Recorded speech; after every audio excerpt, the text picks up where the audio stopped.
reka twongere tubasuhuze tubifurize ibihe byiza, tubifurize umugoroba mwiza, umugoroba wuje umugisha aho muherereye hose, mwebwe mudutega amatwi ndetse mugakurikirana amakuru n'ibiganiro tugenda tubagezaho. Turi ku mugoroba wa tariki ya 14 ukwezi kwa 12 umwaka 2025. Cyo tubavandimwe, reka tubane namwe mu bikomeje kugenda bitangazwa ni mu burasirazuba bwa Kongo. Mu by'ukuri ni ibibazo by'umutekano muke bikomeje kugenda bigaragara muri Kivu zombi, nyuma yuko nyamuneka amakuru akomeje kugenda acicikana agaragaza inyeshyamba za M23 yuko zigiye gutangira ibitero simusiga muri Karemi. FARDC nayo yamaze guca agasuzuguro igaragaza yuko mu by'ukuri ngo yiteguye guhangana n'ibyo bitero uko byaza bimeze kose. Turaza kugenda tureba ngo bihagaze bite muri uriya mujyi wa Uvira, nyuma yuko igisirikare cy'u Burundi gikuwe muri uriya mujyi wa Uvira, ndetse aho bivuga yuko hari imyiteguro idasanzwe y'ingabo za Tanzania, ingabo z'u Burundi ndetse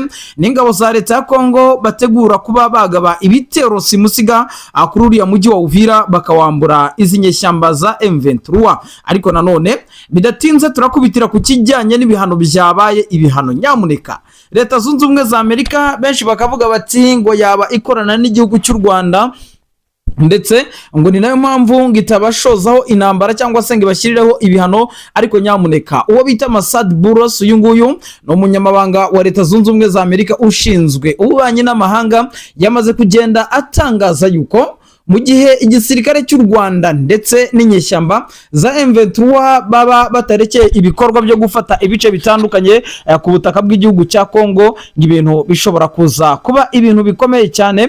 Impamvu ni iyihe rero? Murabizi neza yuko amasezerano aheruka guhuza ibihugu byombi, igihugu cy'u Rwanda n'igihugu cya Repubulika Demokarasi ya Kongo, by'umwihariko ku itariki ya 4 z'ukwezi kwa 12 umwaka 2025, mu by'ukuri hasinywe amasezerano akomeye cyane hagati y'igihugu cy'u Rwanda ndetse n'igihugu cya Repubulika Demokarasi ya Kongo. Ariko hadaciye kabiri tuhita tubona imirwano ikomeye cyane hagati y'inyeshyamba za M23 ndetse na leta ya Kongo.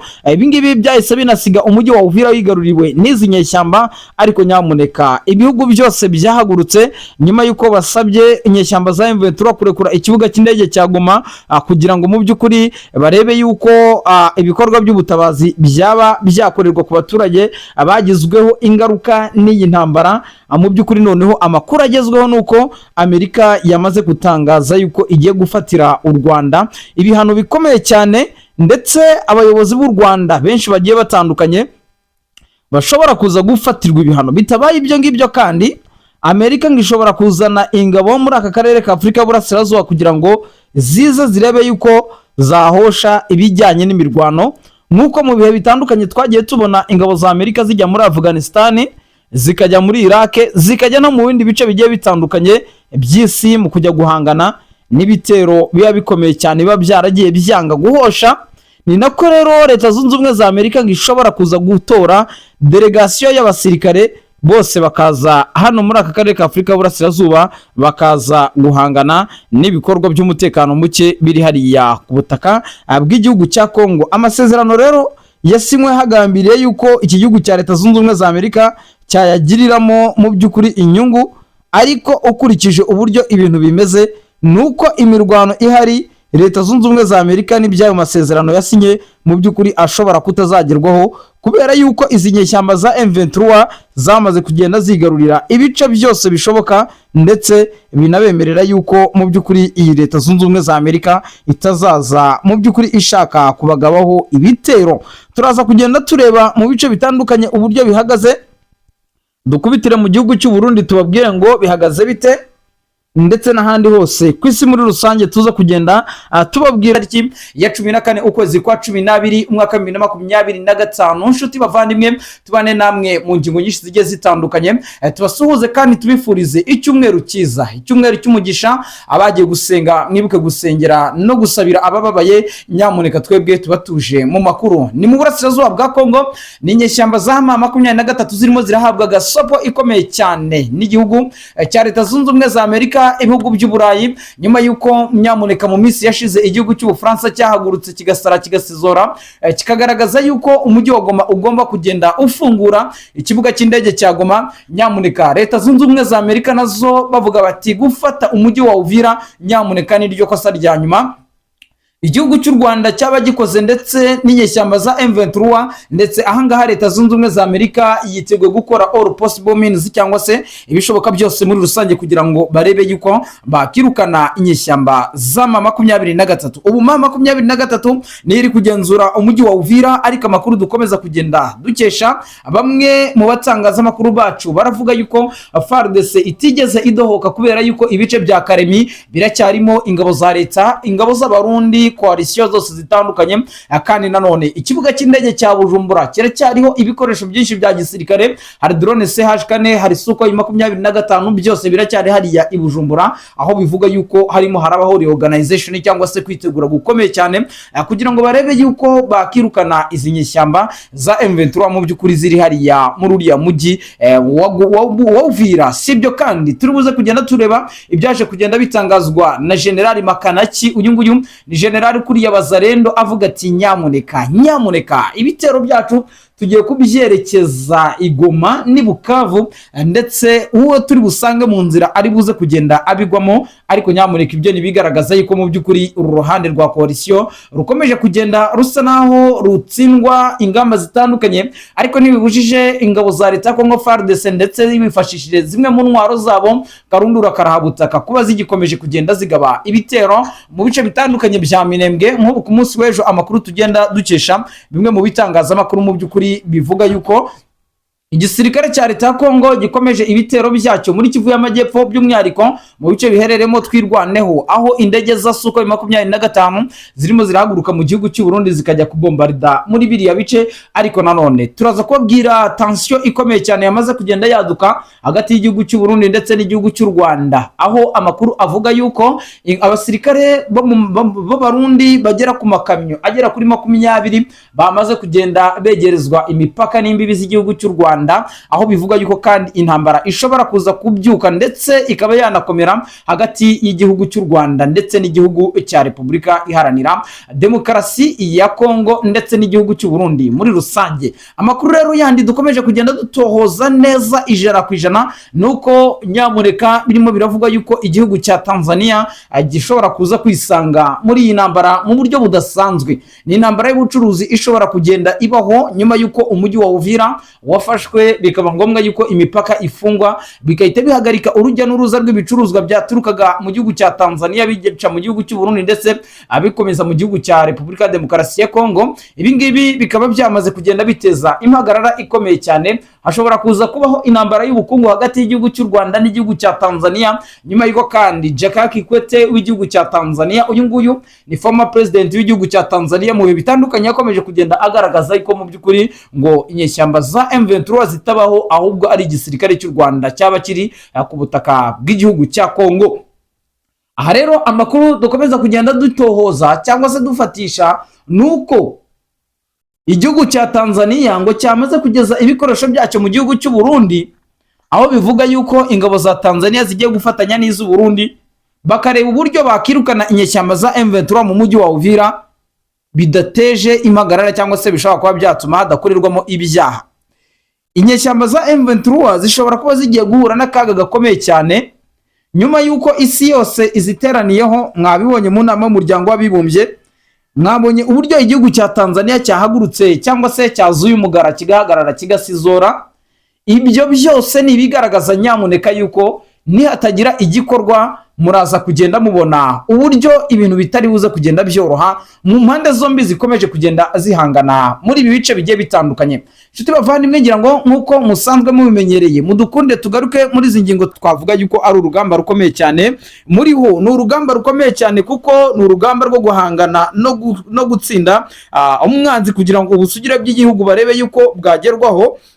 Ubizi saha twababwira yuko rega tutabigiye ku ruhande inyeshyamba za M23 mu by'ukuri n'umwanzi w'igihugu cy'u Burundi, kuko izi saha niba izi nyeshyamba za M23 zamaze kugera mu mujyi wa Uvira, uyu mujyi wa Uvira abaturage bagera hafi ku bihumbi bigera 30 bambukaga umunsi ku munsi, bakajya kwihahira no gushaka amaronko mu gihugu cya Kongo. Uyu mujyi wa Uvira cyangwa se umupaka wa Uvira ukaba wamaze kugenda ufatwa n'izi nyeshyamba. Ntabwo mu by'ukuri wahakana yuko M23 itagiye kuba menase kuri iki gihugu cy'u Burundi, ndetse nta nubwo wahakana yuko atari umwanzi, kubera yuko mu by'ukuri abaturage b'abarundi, umuturage wo mu Burundi wambukaga cyangwa se wakoreraga ubushabitsi bwe mu gihugu cya Kongo, umupaka wamaze gufungwa. Ubwo rero ntabwo yakicara ngo yumve yuko ashimishwe no kubiza inyeshyamba zafashe uyu mujyi wa Uvira. Gusa nanone ntabwo dukunze intambara, nta nubwo tuyishaka, twifuza yuko intambara zacika muri aka karere, mu by'ukuri ubuzima bw'abaturage bukagenda bugaruka. Ngira ngo rero turi buze kugenda dukubitira mu bice bitandukanye, turebe ngo biba bihagaze bite kuri aya manywa. Ubwo turagaruka ku bitero n'ubundi by'ingabo z'u Burundi bikomeje mu bice bya Kivu y'Amajyepfo, ndetse ibi ngibi bikaba binagaragaza yuko inyeshyamba za M23 ngo zishobora kuba zigiye kwimurira ibitero byabo muri biriya bice. Bamaze gutanga ultimatum cyangwa se iyi M23 yo yamaze kugenda itanga uburyo bushoboka bwose ku ngabo z'u Burundi ngo zaba zikiri hano ku butaka bwa Kongo, yuko zemerewe 100% kuba zashyira hasi intwaro zikambuka ku mahoro zigasubira mu gihugu cy'u Burundi, mbere yuko izi nyeshyamba zaba zigiye gutangira kugaba ibitero kuri izi ngabo z'u Burundi. Ariko u Burundi nabwo ntago budohoka, nta nubwo bushaka kwerekana yuko bwasuzugurwa n'iki gihugu cya Kongo, nako n'izi nyeshyamba za M23 ibitero byabo biracyakomeye, ndetse na deployment ku mipaka zikomeje gukorwa. Nk'ubu biravugwa yuko amakamyo y'abasirikare ndetse n'ibikoresho bya gisirikare byamaze kugenda bigezwa ku mipaka ihana imbibi n'iki gihugu cya Repubulika ya Demokarasi ya Kongo. Ubwo ni mu bice bya za Kavimvira ndetse n'ibindi bice bya hano muri Cibitoke byamaze kugenda byegerezwaho intwaro ndetse n'abasirikare benshi mu by'ukuri b'iki gihugu cya Repubulika cy'u Burundi bamaze kugenda bagezwa hariya. Ibi rero mu by'ukuri bikagaragaza yuko iyi myiteguro idasanzwe iki gihugu cy'u Burundi kirimo kiragenda igaragaza yuko mu gihe icyo ari cyo cyose imirwano hagati y'igihugu cy'u Burundi mu by'ukuri n'igihugu n'izi nyeshyamba za M23 isaha n'isaha yatangira, ibintu bikahita byongera bigasubira amaragasa cyangwa se bigasubira irudubi nk'uko bikomeza kugenda bigaragara. Turaza gukubitira ku bitero by'indege nanone bya FARDC bikomeje kwibasira ibice bitandukanye ndetse n'ibirindiro by'izi nyeshyamba za M23 muri teritwari ya Masisi. Sibyo kandi nituza guturuka i Masisi mudukundire tuza kugenda tureba ngo bihagaze bite. Perezida Evariste Ndayishimiye yamaze guhamagara Perezida Antoine Felix Tshisekedi Chilombo ngo barebe icyo gukora mu maguru mashya, niba koko bagomba kuba bakora ibishoboka byose bakifashisha uburyo bwa gisirikare nk'uko babwiyemeje bagahangana n'izi nyeshyamba za M23, cyangwa se bakarekura bakaba bakora ibishoboka byose bagahangana mu by'ukuri n'izi nyeshyamba za M23, cyangwa se mu by'ukuri bakareba yuko inzira y'ibiganiro ariyo yakemura ibibazo muri rusange. Ibyo ngibyo rero nubwo birimo biraba ntabwo byigeze bihagarika ibitero by'indege bikomeje kwibasira ibice bitandukanye, by'umwihariko n'ibirindiro by'inyeshyamba za M23 muri teritwari ya Masisi mu mujyi wa Uvira. Turaza gukubitirayo tubabwire ngo bihagaze bite nyuma y'amakuru agaragaza yuko ubwo bari bwose ku baturage, niba hamaze kugenda hagaragara mu by'ukuri impfu za hato na hato zirimo ziragenda zibasira abakadire bakomeye abizi nyeshyamba za M23. Ubwo turareba uwo bita Magrori Paruku wapfuye ku munsi w'ejo hashize. Ibyo rero bikagaragaza yuko mu by'ukuri bitari buze kugenda byoroha muri uyu mujyi wa Uvira. Abaturage mu by'ukuri bafite ubwoba cyane, bavuga bati ese noneho leta ya Kongo niba yaba igifite ubushobozi bwo kwinjirira uyu mujyi wa Goma bakaba bagenda bakora ibitero nk'ibi ngibi, ese baturage twebwe dufite umutekano bingana iki ku buryo natwe dushobora kuba tutakibasirwa n'ibitero by'indege bya Kongo bishobora kuza kwibasira mu by'ukuri ibice bitandukanye by'iki gihugu, by'umwihariko by'uyu mujyi wa Goma. Turaza kugenda dukubitira hariya mu mujyi wa Goma turebe ngo bihagaze bite mu by'ukuri. Ariko nanone tukiri aho ngaho turaza kugenda tureba ibindi bitero by'indege nk'uko bigaragara, aho bivuga yuko muri South Kivu cyangwa se Kivu y'Amajyaruguru ibintu bikomeje gukomera ndetse no gukarata, by'umwihariko izi nyeshyamba za M23 nubwo zafashe umujyi wa Uvira biragaragara yuko batari buze kugenda boroherwa, kuko FARDC Masisi ho ibitero biracyari ibitero, ndetse nta kintu na kimwe kiri butume ibi bitero bya FARDC biri budohoke muri teritwari ya Masisi. Nk'ubu ngubu reka tubanza turebe, hari amakuru avuga yuko guverinoma ya Sud Kivu yamaze gutangaza ko abantu bagera kuri 413 bishwe mu bitero by'abagabo byitwaje intwaro mu duce twa Kamanyora, Katogota, Ruvungi, Mwenga, Ruberizi, Mutarure, Remera, Sanje, Kiriba ndetse no muri Uvira kuva mu minsi ishize. Muri abo ngabo biravuga yuko bahitanywe abenshi ari abagore n'abana n'urubyiruko, nk'uko byatangajwe n'umuvugizi w'intara ya Kivu y'Amajyepfo Didier Kabu Luwanga. Nk'uko bigaragara, guverinoma ivuga ko kandi ibi bitero byahise byibasira abaturage benshi batandukanye, ndetse bisiga abagera ku 2,000 bakeneye ubutabazi bw'ibanze kubera yuko benshi bavanywe mu byabo n'iyi ntambara. Bivuga yuko M23 ngo yaba yarashoje muri ibyo bice. Ibyo bikorwa rero kandi biteye ubwoba, bifite intege yo guca intege abaturage no kugira ngo abaturage batakarize icyizere leta ya Kinshasa, noneho nginyeshyamba za M23 zijye in control.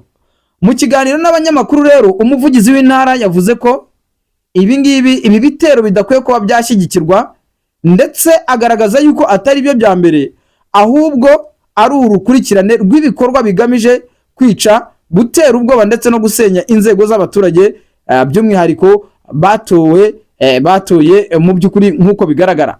Ibi bikaba kandi byemezwa n'uruzinduko rwakozwe na guverineri Profeseri Jean-Jacques Parusi Sadiki mu bitaro bitandukanye, aho yagaragaje yuko mu by'ukuri indembe nyinshi ziri mu bitaro ari indembe zagiye ziterwa cyangwa se zagiye ziba indembe kubera ibitero bitandukanye byagiye byibasira ari abasivile, bikagenda bibakomeretsa bakajya mu bitaro kugira ngo barebe yuko bajya kwivuza.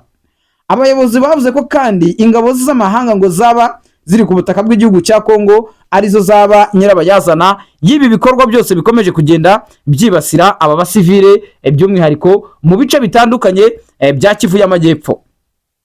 Biravuga yuko kandi umutekano ukomeze kugerwa amajanja, ndetse ngo inyeshyamba za M23 zaba zamaze kugenda zibamenase kuri iki gihugu cya Kongo, ndetse no kugira ngo abaturage bagumuke bikomeye cyane kuri ubu butegetsi bwa Kinshasa, bashyigikire ibikorwa bya M23 kubera yuko yamaze kugenda isa naho ariyo ibegera. Ibi rero bikagaragaza yuko mu by'ukuri nubwo bwose izi mpande zombi zikomeje kugenda zihangana, nubwo bwose ibi byose bikomeje kugenda biba, nihatagira igikorwa muri rusange, nyamuneka iyi ntambara ishobora kuza gufata indi ntera, ndetse ikaba yaza kuba yateza zimwe mu magarara zishobora gutuma iki gihugu cya Kongo mu by'ukuri umutekano ufatwa nk'umugani nk'uko bigenda abitanga. Amakuru rero dufite kandi adasize ivumbi nuko tayari ingabo za Tanzania zamaze kugenda zigezwa ku mirongo y'imbere ku rugamba. Biravugwa yuko bamwe mu basirikare ba Tanzania batangiye kururuka hariya ku butaka bw'igihugu cy'u Burundi, aho bivuga yuko mu minsi iri imbere mushobora kuza kumva Tanzania iri gusakirana n'izi nyeshyamba za M23. Hari benshi nabonye muri comment mu kiganiro cyabanje batubwira bati ese Tanzania ko yari yaraje muri SADC, inyeshyamba za M23 zikabarwanya zikabatsinda, ari n'imitwe myinshi igiye itandukanye. Mu by'ukuri ndagira ngo nkubwizire neza yuko Tanzania, abasirikare ba Tanzania bari ku butaka bwa Kongo mu gihe cya misiyo ya SADC ndetse na ISRF, mu by'ukuri nta na rimwe kwijana y'abasirikare cyangwa se ubushobozi igisirikare cya Tanzania mu buzima busanzwe gifite. Ubu rero twabamara impungenge tunababwira yuko ahubwo abashyigikiye cyangwa bumva ibijyanye n'ibikomeje kugenda biba hariya ku butaka bw'igihugu cya Kongo, mu by'ukuri mwitega yuko mu minsi iri imbere mushobora kuza kubona urugamba rukomeye cyane hagati y'ingabo za Tanzania, ingabo z'u Burundi ndetse n'igihugu mu by'ukuri n'inyeshyamba za M23. Niba M23 bivuga yuko mu by'ukuri saha n'isaha yarasa ku butaka bw'igihugu cy'u Burundi, nago izi saha twahita tubona yuko noneho 100% nk'uko barimo barabyemeza bahita basubizayo mu by'ukuri ibitero bya Tanzania, bigaragara yuko byamaze kugenda bisa naho bisatira ziranye shyamba za M23. Bivuze ngo rero izi nyeshyamba zishobora kuza kumva umuriro cyangwa se zishobora kuza kota umuriro w'aba bahungu bazi kurashisha sabasaba, nyuma yuko uwahoze ari perezida w'iki gihugu cya Tanzania Jakaya Kikwete atumva na gato ibikorwa by'inyeshyamba za M23, ndetse we kubwe bigaragaza yuko yanafatanya n'igihugu cy'u Burundi ndetse n'igihugu cya Kongo kugira ngo barebe yuko ibikorwa bya M23 ku butaka bwa Kongo byagenda bisubizwa inyuma. Ubwo rero muraza kugenda mubona igihugu cya Tanzania kiri mu mirwano ikomeye cyane hano ku butaka bw'igihugu cya Kongo, niba inyeshyamba za M23 zishobora kuza guhangana n'ingabo z'u Burundi, bagahangana n'ibitero bikomeye cyane by'ingabo za Tanzania. Ibyo muraza kugenda mutubwira mu mwanya wahariwe ibitekerezo. Si ibyo kandi turibuza kugenda tureba ibikorwa bikomeye cyane ingabo z'u Burundi zikomeje kugenda zikora, ni drone z'ubwiyahuzi, ni Sukhoi 25 bikomeje kugenda bihaguruka hariya ku kibuga cy'indege cyitiriwe Michael International cyangwa se Michael Ndadaye International Airport cy'Ibujumbura. Nyamuneka biravugwa yuko, mubyumve neza, biravugwa yuko mu by'ukuri izi ndege zirimo zirahaguruka ku butaka bw'igihugu cy'u Burundi zikahita zijya mu minembwe kujya kurasa ibirindiro by'inyeshyamba za M23. Bivuze ngo rero nubwo izi nyeshyamba zafashe uyu mujyi wa Uvira, ariko nta garanti bafite isaha n'isaha Ububirigi bwafatanya n'igihugu cy'u Burundi, bagafatanya na Kongo, bagafatanya na Tanzania, izi nyeshyamba za M23 zigahura n'akaga gakomeye cyane, zigahura n'ibara, zigahura n'uruva gusenya. Ibyo rero mu by'ukuri birahita nanone bikubitira ku bijyanye n'imyiteguro ikomeye cyane. Coalition, ubwo tuvuze coalition ngira ngo tureba Wazalendo, tukareba ingabo z'u Burundi, tukareba ingabo za leta ya Kongo, tukareba abacanshuro. Biravugwa yuko bamaze kugenda bisuganyiriza muri Karemi. Murabizi neza yuko iyi ntara ya Karemi ariho abasirikare benshi bari baramaze kugenda bahungira. Iyi Karemi mu buryo busanzwe na gace cyangwa se ni teritwari mu by'ukuri iri hakurya ya Tanganyika, ariko mu buryo bwo kugira ngo coalition ihunge mu gihe umujyi wa Uvira warusumbirijwe, mu by'ukuri bivuga yuko bahunze bagahungana n'ibikoresho izi nyeshyamba za M23 zafashe ubusa. Karemi rero niho urugamba rusa naho rugiye kwimukira, niba inyeshyamba ziri bujye guhangana n'igisirikare cya leta ndetse n'abafatanyabikorwa. Ibyo byose nibyo turi buze kugenda tubaramburira, ariko turagaruka mu yandi makuru tubabwira